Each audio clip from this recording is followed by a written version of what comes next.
जमीन से आसमां तक उड़ने से हमें कोई नहीं रोक सकता।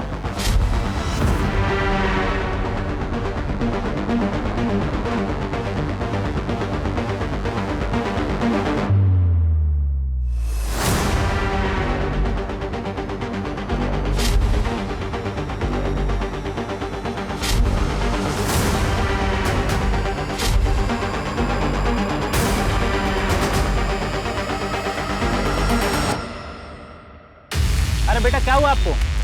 आपको हॉस्पिटल लेके चलूं क्या? नहीं अंकल, वो खाया नहीं था ना इसलिए चक्कर आ गया। ठीक हो ना अभी? हाँ थैंक यू।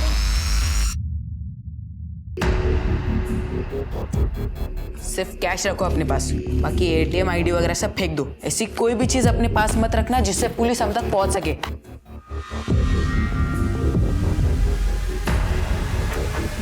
अबे आज तो बहुत माल हाथ लगा है। तेरे स्कूल की फीस का जुगाड़ हो गया। सिर्फ मेरे स्कूल की फीस की नहीं, तुम्हारे खर्चे का भी जुगाड़ हो चुका है। वो बात तो है। हटा, हटा, हटा।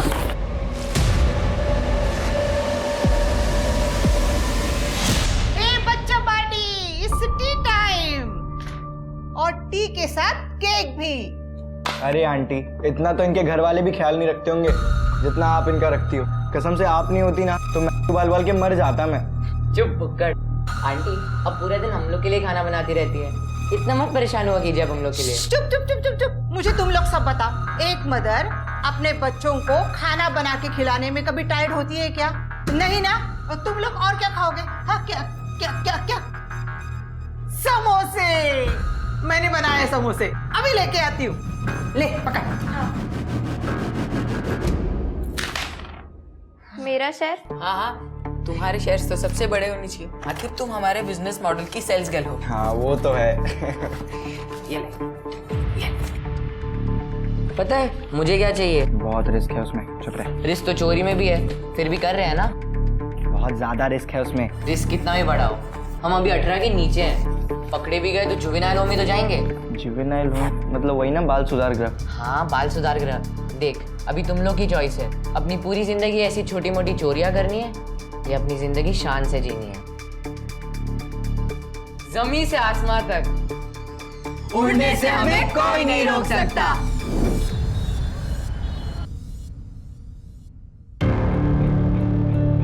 बाय।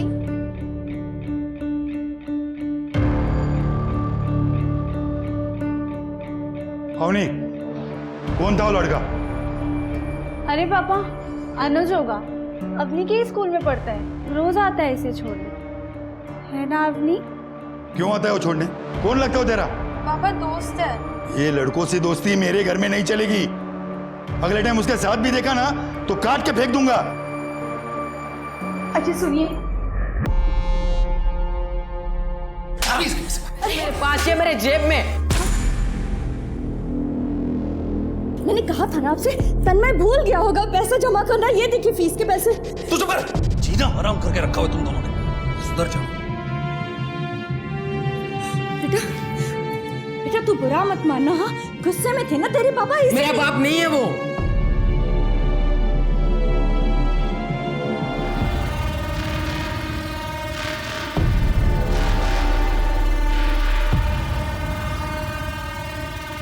जितने भी टीवी शोज है, फिल्म है, सब में यही दिखाते हैं कि अगर मोबाइल ना हो तो पुलिस किसी को पकड़ पाएगी, और हम इसी मोबाइल के हेल्प से ऐसा प्लान बनाएंगे कि पुलिस हमें जेल क्या, बाल सुधार गृह भी नहीं भेज पाएगी।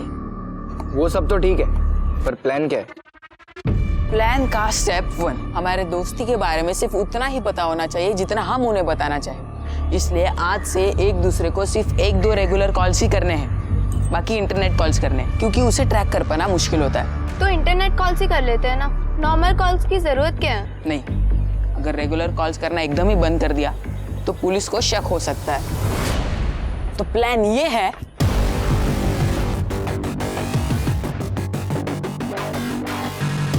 तो मैं रोजी आंटी को बोल के कल ही घर पे वाईफाई लगवा लेता हूँ, और मैं बाकी सामान का इंतजाम कर लूंगा। और मैं बाकी सबको मॉनिटर करूंगी। जमीन से आसमां तक उड़ने से हमें कोई नहीं रोक सकता।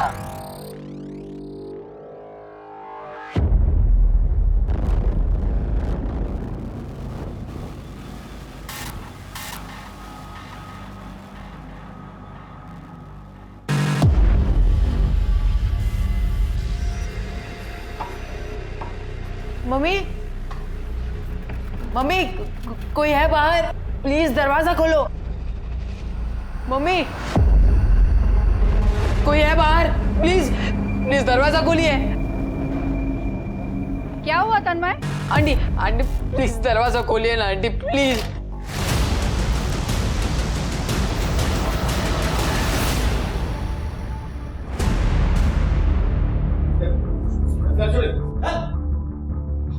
सर घर में तो सब एज इट इज है और कोई सामान वामान भी बिखरा नहीं है। मुझे लगता है कि सुमन अपनी मर्जी से ही भाग गई।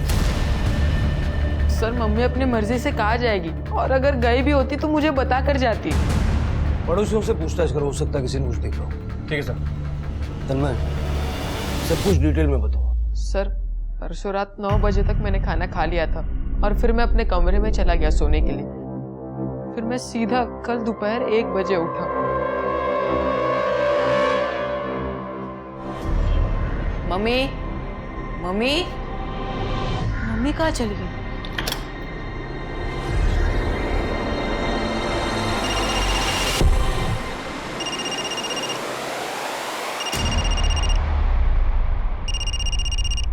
मम्मी शायद से फोन भूल गई।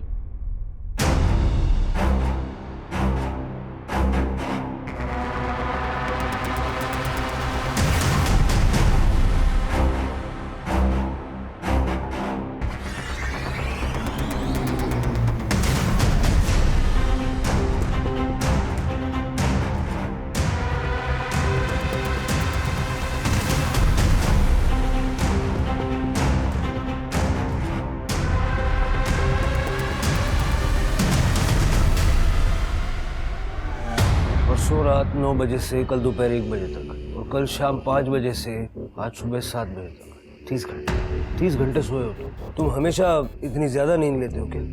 नहीं सर, मैं तो 6-7 घंटे में उठ जाता हूँ, पर पता नहीं कल इतनी नींद कहाँ से आई। परसों रात को खाने में क्या खाया? सर जो मम्मी ने बनाया था वही। त्रुटि किचन में जो खाने हैं सबके सैंपल्स लैब में टेस्टिंग के लिए भेजो। Yes sir. सर इनका कहना है कि इन्होंने परसों रात के 10 बजे के आसपास घर में किसी को आते हुए देखा था। बताइए। नहीं सर, किसी को नहीं देखा था। आजाद को देखा था, तन्मय के पापा को।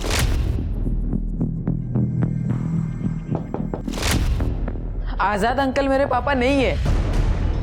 मेरे पापा तो 9 साल पहले ही गुजर गए थे और उनके जाने के बाद मम्मी ने दूसरी शादी आजाद अंकल के साथ कर ली। अभी कहाँ होंगे ये आजाद अंकल? अपने घर पर।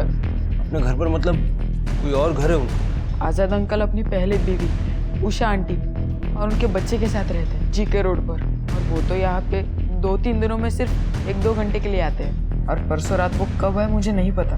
मैंने उनको कॉल करने की कोशिश की थी पर उनका फोन बंद आ रहा था। देखिए उषा जी, सिर्फ आपका पति आजाद ही नहीं बल्कि सुमन भी पिछले 2 दिन से गायब है। हाँ तो मैं क्या करूं? आजाद ने मुझे और मेरे बच्चों को धोखा दिया है उस सुमन से शादी करके, और आप ऐसे उम्मीद कर रहे हैं कि मैं उन दोनों के लिए रो? जाइए आप यहाँ से, आजाद नहीं है यहाँ पे। देखिए आपके पति ने आपके रहते हुए सुमन से दूसरी शादी की है। आपने अभी तक उसकी पुलिस कंप्लेंट नहीं की, क्यों? कानून तोड़ा था ना उसने, अब आपको पता भी चल गया, तो जाइए कीजिए उसके ऊपर कार्रवाई, दिलाइए उसे सजा। जब बुलाएंगे तब आ जाऊंगी उसके खिलाफ गवाही देने। प्लीज आप अभी जाइए यहाँ से।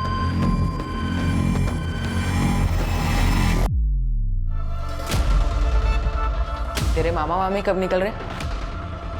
3 दिन बाद। ठीक है सर, किचन के रखे खाने में तो कुछ भी नहीं मिला, लेकिन फ्रिज में रखी मिठाई में हेवी डोज मिली है नींद की दवाई का। और सर पड़ोसियों का भी कहना है कि फैमिली में काफी लड़ाई झगड़े होते थे। आजाद का अपनी बीवी सुमन के साथ बिल्कुल नहीं पटता था। आजाद काफी हॉट हेडेड था। सर सिर्फ सुमन ही नहीं, आजाद की अपनी दूसरी बीवी उषा के साथ भी बिल्कुल नहीं बनती थी। उषा ने आजाद के बारे में बात करने से भी मना कर दिया। और सर मैंने उसके कॉल रिकॉर्ड्स चेक किए हैं, उसका फोन रात के 3 बजे तक सुमन के घर पर ही एक्टिव था, और उसके बाद उसका फोन तकरीबन 5 बजे के आसपास हाईवे पे बंद हो गया। वैसे मैंने हाईवे पुलिस को अलर्ट कर दिया है, वो लोग उसकी कार को ट्रेस करने की कोशिश कर रहे हैं। तन्मय को थाने बुलाओ और जिस पॉइंट पे आजाद का फोन स्विच ऑफ हुआ था वहां जाके चेक करो। ठीक है सर।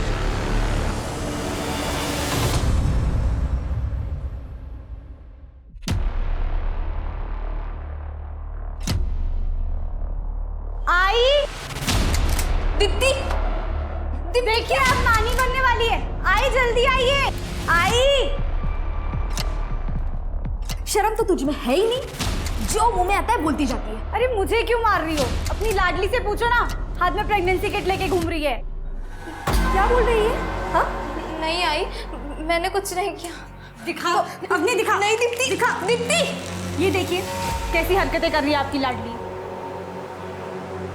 आई मैं सच कह रही हूँ, ये मेरा नहीं है। पेट से तू बता, उस अनुज के साथ मिलके किया ना तूने? हाँ? अरे तेरे पापा को पता चला ना तो तुम्हारे साथ हम सबको भी मार डालेंगे। मेरे खानदान का नाम बर्बाद कर दिया इस लड़की ने। अरे आई आप टेंशन मत लो, और प्लीज बाबा को कुछ मत बोलना, मैं कुछ ना कुछ करती हूँ।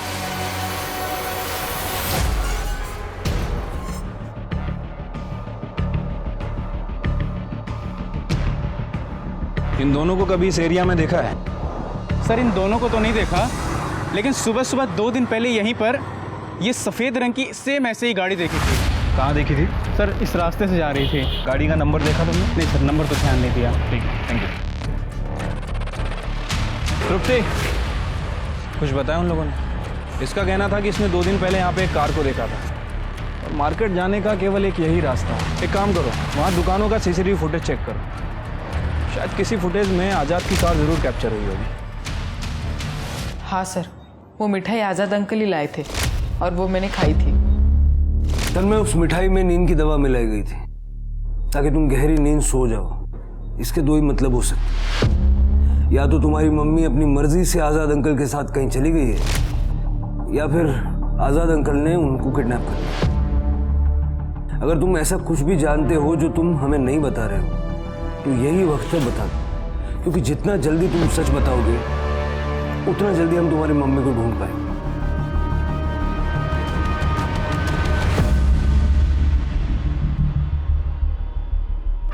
ये किसने किया? आज़ाद अंकल मुझे बहुत मारते थे सर, कहीं इसीलिए आज़ाद अंकल ने मेरी मम्मी के साथ कुछ कर तो नहीं दिया ना? तन्मय, तुम घर जाओ, जैसे कुछ पता चलेगा हम तुम्हें बताएंगे। और चिंता मत करना, तुम्हारी मम्मी को हम ढूंढ निकालेंगे। जाओ, संभाल के जाना।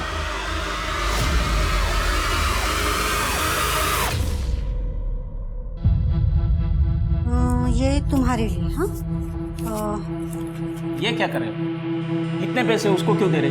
तो आप अपना एटीएम कार्ड दे दीजिए, जितनी जरूरत होगा निकालेगा। हम इतने दिनों के लिए बाहर जा रहे हैं, कहीं कुछ जरूरत लग गई तो कहाँ से लेगा? ले बेटा, रख ले, और ध्यान रखना अपना। अनुज, ठीक से रहना, मुझे कोई शिकायत नहीं चाहिए, नहीं तो पड़ोसी मुझे बार बार फोन करते रहेंगे, समझे? जी मामा जी। अब चलो भी। हाँ अनुज, अपना ध्यान रखना। हाँ चलो, बाय।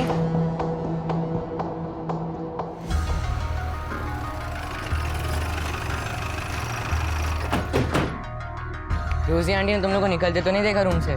नहीं नहीं, ये वक्त उनके सोने का है, और उनके हिसाब से हम लोग अभी मेरे रूम में। हमारे फ़ोन भी वही पड़े हैं। अवनी, तू रूम पर पहुंचेगी तो मेरा और ऋषि का फ़ोन मिलेगा तुम्हें, मगर रोजी आंटी का जगने से पहले तुम्हें वहाँ पे पहुंचना पड़ेगा। ओके। अनुज, तुम अपना सेल फोन ऑफ मत होने देना। सब अपनी अपनी घड़ियाँ मिला लो। अब एग्जैक्ट 1 बज रहे, 1 सेकंड भी ऊपर नीचे नहीं होना चाहिए। परफेक्ट 2 बजे तू मेरे फ़ोन पर कॉल करेगा अवनी को।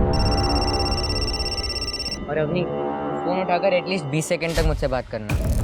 हेलो अवनी, हाँ इधर सब ठीक है, तुम लोग उधर पहुंच गए? हाँ, तुम्हारे फोन आने के 1 घंटे बाद, यानी कि 3 बजे मैं ऋषि के फोन से तुम्हें वापस फोन करूँगी रोजी आंटी के घर आने के लिए। हेलो, मैं बस निकल रहा हूँ, और मैं एग्जैक्ट 3:30 बजे यहाँ से निकलकर 4 बजे तक रोजी आंटी के घर पहुँच जाऊँगा। तब तक रोजी आंटी उठ भी चुकी होंगी और वो मुझे रूम में आते हुए देख भी लेंगी। रोजी आंटी, आपके हाथ की चाय पीने की तलब लगी है। तो रूम में जा, मैं लेके आती हूँ। ठीक है।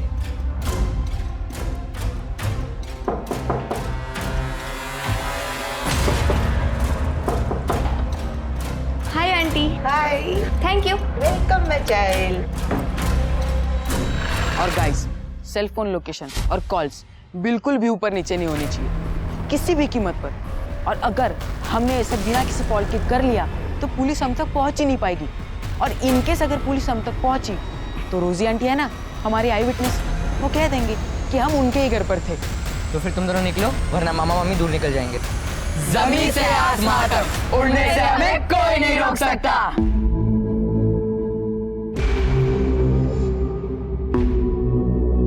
ये वो रहे मामा मम्मी की गाड़ी।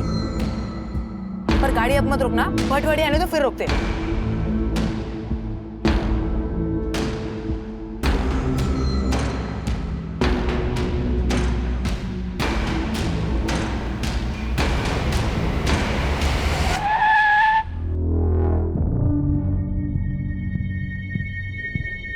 नमस्कार मामा। नमस्कार नमस्कार। तुम दोनों कहाँ जा रहे हो? अरे मामा, वो बगल में एक रिश्तेदार की जमीन थी, बिकवाने आए थे, एक पार्टी थी, पर बात ही नहीं बनी। मामा आप भी प्रॉपर्टी का काम करते हो ना, एक बार देखिए ना, और अगर कोई पार्टी हुई तो बताइएगा जरूर। नहीं, अभी तो मैं तुम्हारे मामी। बहुत शानदार प्रॉपर्टी है, बस 10 मिनट लगेंगे। अरे लेकिन मैं तुम्हारे मामी के साथ शिरडी जा रहा हूँ अभी। बस 10 मिनट मामा, प्लीज। क्या करे? चलो।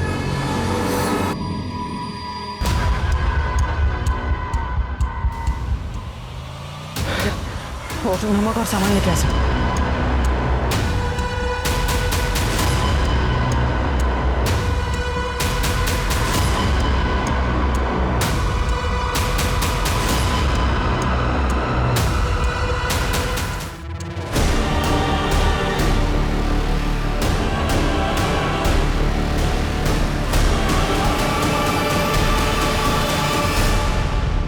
ऋषि एक काम कर, ये सब सामान और वो कार पिछले वाले तालाब में जाके डंप करके आ जा, और तू मुझे एग्जैक्ट 5 बजे हाईवे पर मिल। तब तक मैं अपनी कार हाईवे से आगे ले जाकर वापस ले आता हूँ, जिससे कि पुलिस अगर हमें सीसीटीवी से ट्रैक करने की कोशिश करे तो हमारा रूट मामा की कार से मैच नहीं होगा। ठीक है? ठीक है, मैं आता हूँ।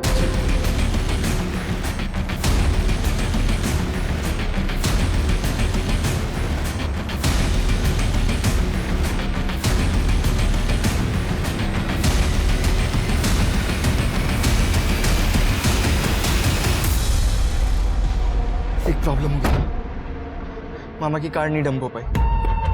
मैं गया था, वहाँ पे कुछ लेबर्स आ गए, अगर मैं तब जाता तो वो पहचान लेते यार। यार ये तो इशू हो गया यार। तो क्या करना है, चलना है वापस? अब 5 बजे, अगर इस वक्त कार को डंप करने के चक्कर में पड़ गए ना तो फिर तेरे रूम पर टाइम से नहीं पहुंच पाएंगे, और ये रिस्क हम नहीं ले सकते।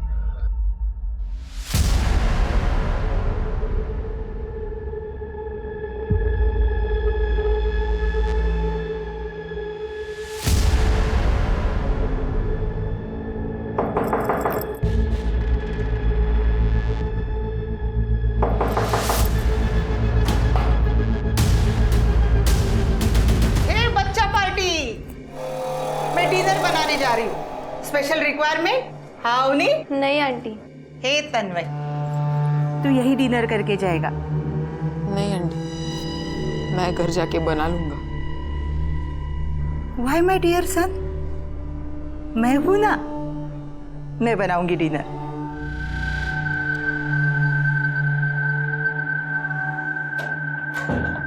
सब कॉल वॉल तो हमने कर लिया, पर तुम लोग गाड़ी नहीं डंप कर पाए।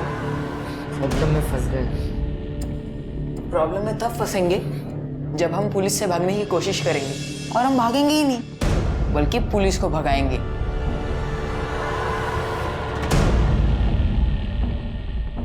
अरे बोला ना नहीं फंसेंगे, फिर भी मुंह लटका रखा है दोनों ने।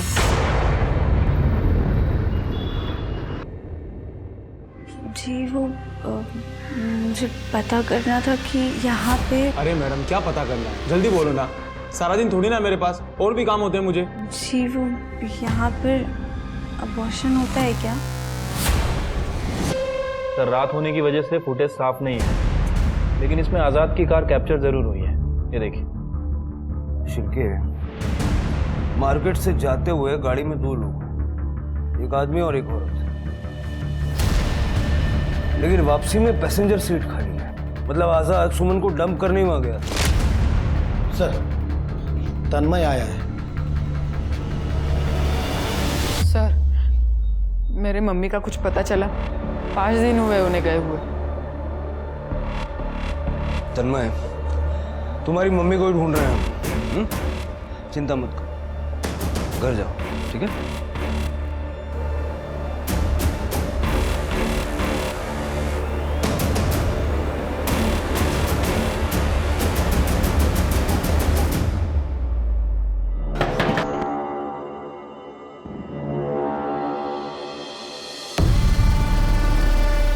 आप बैठिए, मैं खाना लगाती हूँ। ठीक है।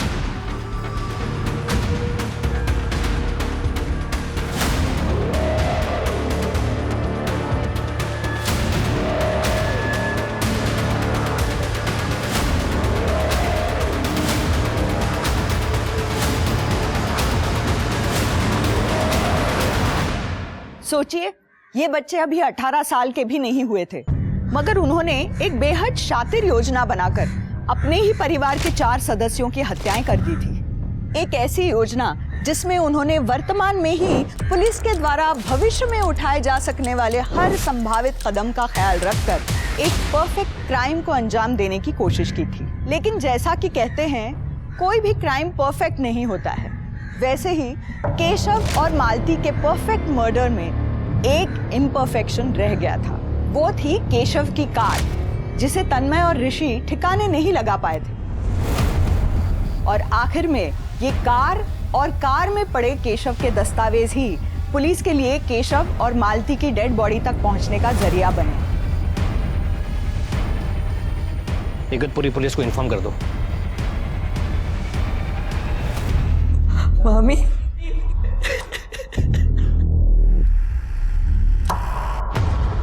सर, केशव और मालती की पीएम रिपोर्ट के हिसाब से दोनों की मौत 11 तारीख को हुई है, यानी कि 7 दिन पहले, जिस दिन वो अपने घर से निकले थे। दोनों का गला दबा के मारा गया है और सर दोनों को नमक में दफनाया गया था ताकि दोनों की बॉडी जल्दी से जल्दी गल जाए। मतलब केशव और मालती को पूरी प्लानिंग करके भटवाड़ी ले जाके मारा गया। लेकिन एक बात समझ में नहीं आई शिरके, अगर केशव को मारने की प्लानिंग इतनी तगड़ी की थी तो उसकी गाड़ी वहाँ क्यों छोड़ी? क्योंकि अगर वो गाड़ी वहाँ नहीं होती तो कभी किसी को पता ही नहीं चलता कि वहाँ लाशें दफनाई हैं। सर, अनुज। सर, केशव मामा प्रॉपर्टी का काम करते थे। मम्मी पापा की डेथ के बाद से मामा मामी के साथ ही रहता था। बेटा, तुम्हारे मामा मामी भटवाड़ी में क्या कर रहे थे? सर, मामा मामी तो शिरडी के लिए निकले थे। वहाँ भटवाड़ी में क्या कर रहे थे मुझे नहीं पता। पिछले हफ्ते निकले थे घर से वो शिरडी जाने के लिए। जब इतने दिनों में तुम्हारी उनसे कोई बात नहीं हुई, फिक्र नहीं हुई तुम्हें? सर, मामी 10,000 रुपये दे के गई थी तो मैं समझ गया था कि लंबा टूर होगा, इसलिए मुझे कुछ और नहीं लगा जब मामा मामी ने कॉल नहीं किया। बेटा, लेकिन अब अपने घर वालों से हम 2-4 दिन में एक बार बात तो करते हैं ना। तुमने एक भी फ़ोन नहीं किया? क्या बताऊँ सर आपको, मामा से मेरी इतनी बातचीत होती नहीं थी कि मैं उन्हें फ़ोन करूँ, और मामी तो फ़ोन ही नहीं रखती थी। किसी से कोई दुश्मनी थी उनकी? हाँ, तक मुझे पता है सर, मामा मामी की किसी से दुश्मनी नहीं थी।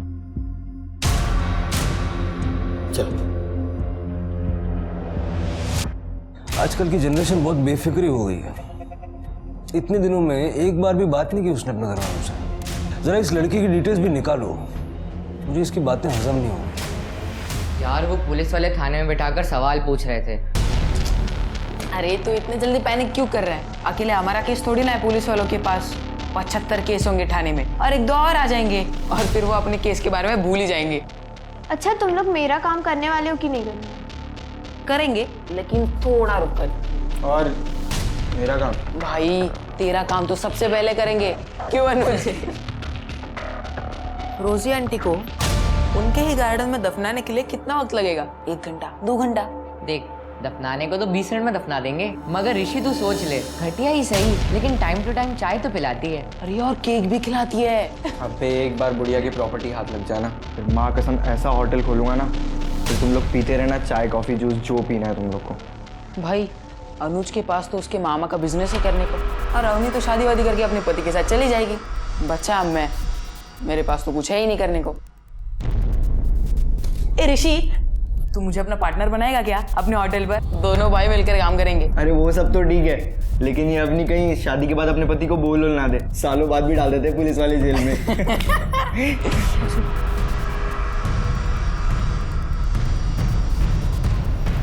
अभी जल्दी बैठो। जमीन से आसमान तक उड़ना है ना, या फिर ख्याल ही छोड़ दिया है?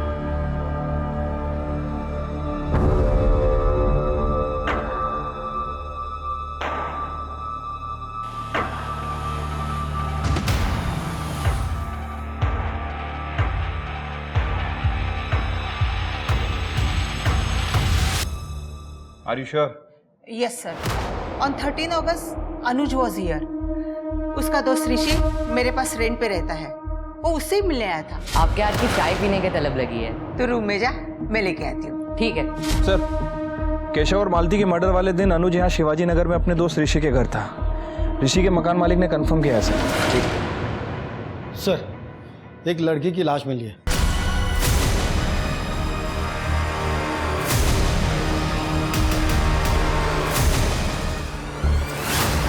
सर, ये पर्स मिला है और ये सर पर्स के अंदर ये आईडी भी है। दीप्ति खराड़े।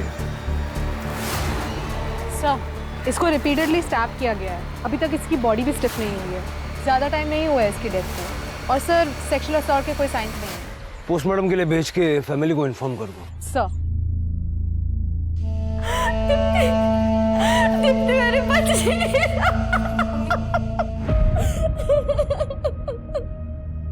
सर, दीप्ति की पीएम रिपोर्ट बहुत ही शॉकिंग है।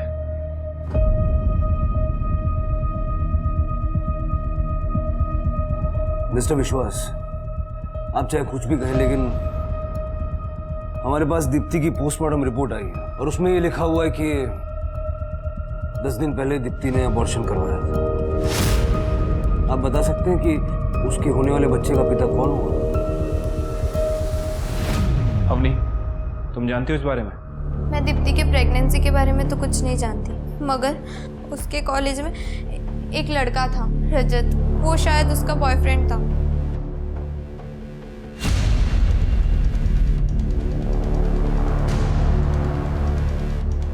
दीप्ति, इनसे पता करो रजत कहाँ रहता है और उसको लेके आओ। शिवके, उस महान डॉक्टर का पता करो जिसने ये अबॉर्शन करवाया। देखिए, मैं बस इतना जानता हूँ, मुझे फास्ट रिजल्ट चाहिए। सर, दीप्ति का बॉयफ्रेंड रजत कल रात से ही गायब है। ये रहे दोनों के कॉल रिकॉर्ड्स। सर, दीप्ति ने लास्ट फोन रजत को ही किया था, कल सुबह 11 बजे। उसके 1 घंटे बाद दोनों की सेलफोन लोकेशंस एक ही थी जहाँ पर दीप्ति की बॉडी मिली। और सर, कॉल रिकॉर्ड्स में एक और चीज़ सामने आई है। ये कुछ 10 दिन पहले तक दीप्ति ये डॉक्टर आदर्श के कांटेक्ट में थी। शायद इसी डॉक्टर ने दीप्ति का अबॉर्शन किया हो।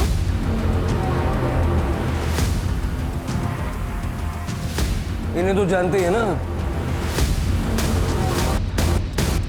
शिरके, डॉक्टर साहब पे कार्रवाई की तैयारी करो। और डॉक्टर साहब, आप जेल जाने की तैयारी कीजिए। नाबालिग लड़कियों के अबॉर्शन के जुर्म में अपना क्लिनिक, प्रैक्टिस, ये सब भूल जाइए आप। अरे सर, मुझे कैसे पता चलेगा कि ये बालिग है या नाबालिग है? सर, ये लड़की इस लड़के को लेकर आई थी मेरी क्लिनिक पर सर, और सर्टिफिकेट के साथ आई थी सर। दीप्ति, तुम बालिग हो ना? सर, ये कैसा सवाल है? ये है ना दीप्ति के सर्टिफिकेट। और सर, ये मैरिज सर्टिफिकेट। सर, सर्टिफिकेट तो मेरी क्लिनिक पर है। अब मेरे पास फोटो है सर, ये आप देख लीजिए सर। मैंने कुछ नहीं किया सर, जो भी कुछ किया इन दोनों ने मिलकर फ्रॉड किया सर। शिरके, अगर रजत फर्जी सर्टिफिकेट बनवा सकता है तो दीप्ति से छुटकारा पाने के लिए कुछ भी कर सकता है। जल्द से जल्द इस रजत को ढूंढो। ठीक है सर। हाँ तृप्ति, कहाँ पे? आनंद, गाड़ी उठन लो। सर, सुमन की सर्च में एरिया कॉम करते हुए डॉग स्क्वाड हमें यहाँ लेके आया। जमीन का ये हिस्सा देखिए सर, ऐसा लग रहा है यहाँ पे कुछ गाड़ा हुआ है। खुद हुआ उसको।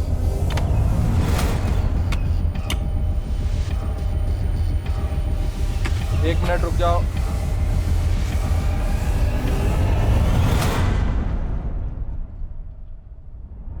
सर, ये तो नमक है।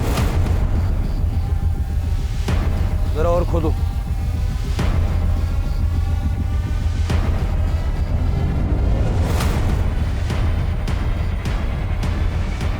सर, ये तो लड़की की बॉडी है, शायद सुमन की डेड बॉडी होगी।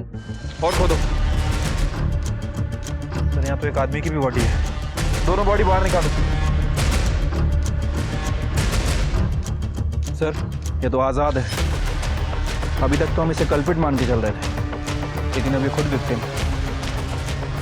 सिर्फ ये नहीं शिल्पी, सेम इसी तरह से अनुज के मामा मामी केशव और मालती को एक गड्ढे में नमक डाल के एक साथ ही दफना है। केशव, मालती और ये आजाद सुमन, इनके केस में कोई कनेक्शन तो नहीं है? तुम तीनों दोस्त हो और तुम तीनों के घर में ट्रेजेडी हुई है, वो भी 1 महीने के अंदर। किसी के भी मन में ये बात आएगी कि तीनों हादसों के बीच कोई ना कोई कनेक्शन है।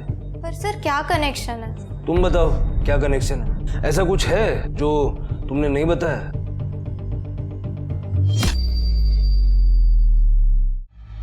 तन्मय और अनुज,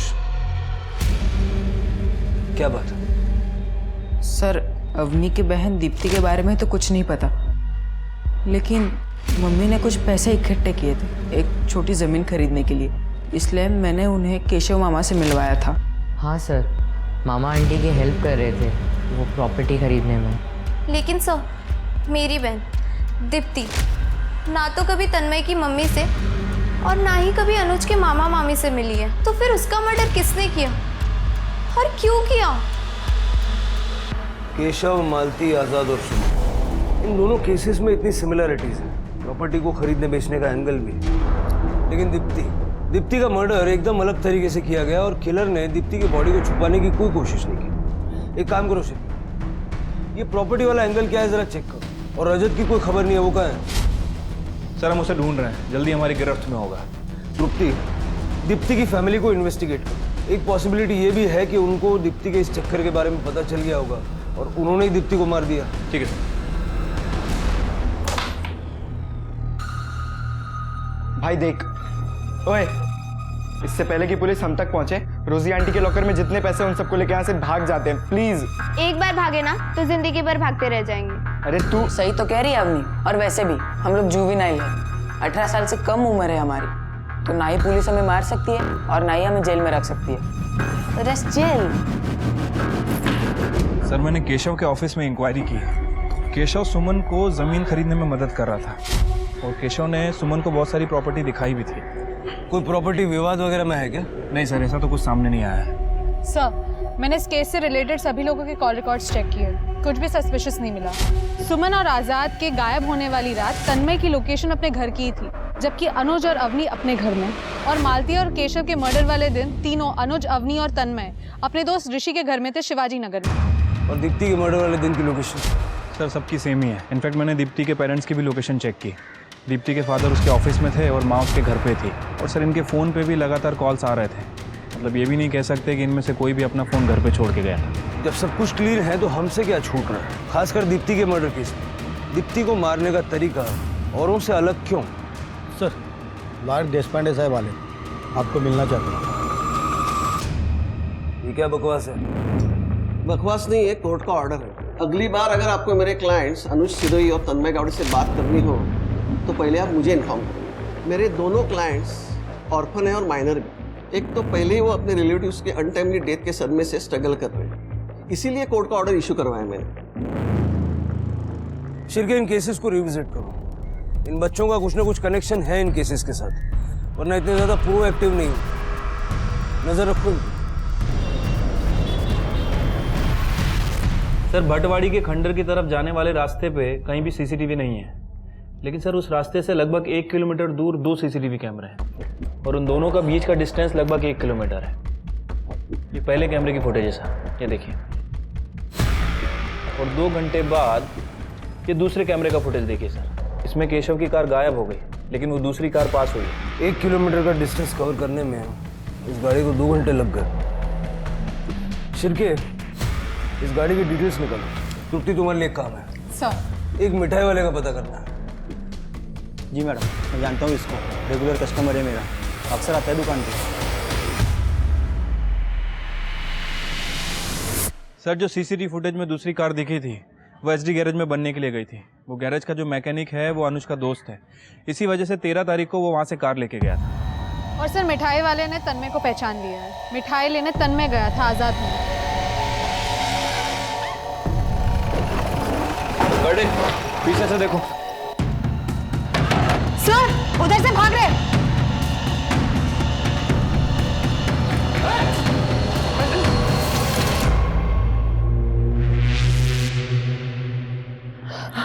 ठीक तो है ना? मैं इन बच्चों को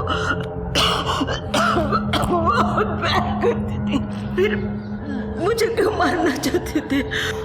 वो आपके पैसे लूट के आपको मारने वाले थे। क्या? पैसे के लिए?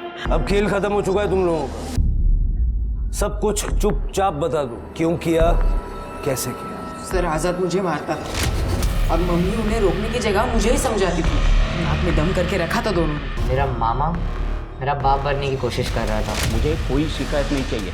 मार दिया उसको ताकि उसकी प्रॉपर्टी भी मेरी हो जाए और उससे छुट्टी भी मिल जाए। और वो पुड़िया अगर वो मर भी जाती तो उसकी प्रॉपर्टी मेरे नाम हो जाती और उस प्रॉपर्टी पे मैं होटल खोल के अपना बिजनेस स्टार्ट करता। क्या सोचते तुम? ये टीवी और फिल्मों में जो आता है वो देख के तुमने इतनी बड़ी प्लानिंग कर ली? क्या सोचा कभी पुलिस तुम्हें पकड़ नहीं पाएगी? इस देश के कानून के हिसाब से तुम लोग जुएनाइल हो। ये अफसोस की बात है क्योंकि तुम्हें फांसी की सजा नहीं हो सकती, जबकि होनी चाहिए उससे भी बड़ी। अवनी, क्या मिला दीप्ति को मारकर? जीना हराम कर दिया था उसने। मैं दिन रात बस चिक चिक चिक चिक करती रहती थी और आई बाबा भी बस उसी की बातें सुनते थे, इसलिए मार डाला। तो उसको मारने का तरीका अलग क्यों? हमें गुमराह करने के लिए? नहीं, दीप्ति को अभी मारने का कोई प्लान नहीं था हमारा, लेकिन अनुज ने ही जल्दी कर दी। सर मैंने नहीं मारा दीप्ति को। मैंने तो खाली अवनी की नज़र में अपनी गुडविल बढ़ाने के लिए वो मर्डर का क्रेडिट लिया था ताकि उसे लगे मैं उसके लिए कुछ भी कर सकता हूँ। सर हमने रजत को अरेस्ट कर लिया है उसके दोस्त के घर से। दीप्ति की प्रेगनेंसी तो अबॉर्ट करवाई दी थी, मारा क्यों उसे? सर मैंने नहीं मारा दीप्ति को और ये फर्जी सर्टिफिकेट का आइडिया भी मेरा नहीं था सर। किसका आइडिया था? जी जी सर, रजत और दीप्ति मेरे पास आए थे अबॉर्शन के लिए। यहाँ पर अबॉर्शन होता है क्या? मैंने उनसे 20,000 रुपये लेके दीप्ति के फर्जी सर्टिफिकेट बनवा दिए, जिससे डॉक्टर साहब को धोखा खा गए और उन्होंने दीप्ति का अबॉर्शन कर दिया। मारा क्यों उसे? नहीं सर, मैंने नहीं मारा उसे, लेकिन मुझे पूरा अंदाज आया कि किसने मारा है। किसने? जी सर, मैंने मारा सर। मुझे ब्लैकमेल करके सर मेरी गलती कहाँ है? फेक सर्टिफिकेट उस लड़की ने बनवाए, इलीगल अबॉर्शन कराया और जब अबॉर्शन कर दिया सर उसने कहा कि मैं पुलिस में रिपोर्ट लिखवा दूंगी। तुम नाबालिग बच्चों के इलीगल अबॉर्शन करते हो। मैं 2 लाख रुपया पहले ही दे चुका था उसको। कब तक ब्लैकमेल होता रहा सर? दीप्ति तुम्हें ब्लैकमेल नहीं कर रही थी? दीप्ति मुझे ब्लैकमेल नहीं करी थी। मतलब करने सर ये देखिए, वो लड़की दीप्ति अपना ओरिजिनल बर्थ सर्टिफिकेट देके गई है और धमकी दे रही थी कि अगर आपने उसे पैसे नहीं दिए तो पुलिस में बोल देगी। दीप्ति को तो आइडिया भी नहीं था कि तुम्हारा ये कंपाउंडर तुम्हें ब्लैकमेल कर रहा है।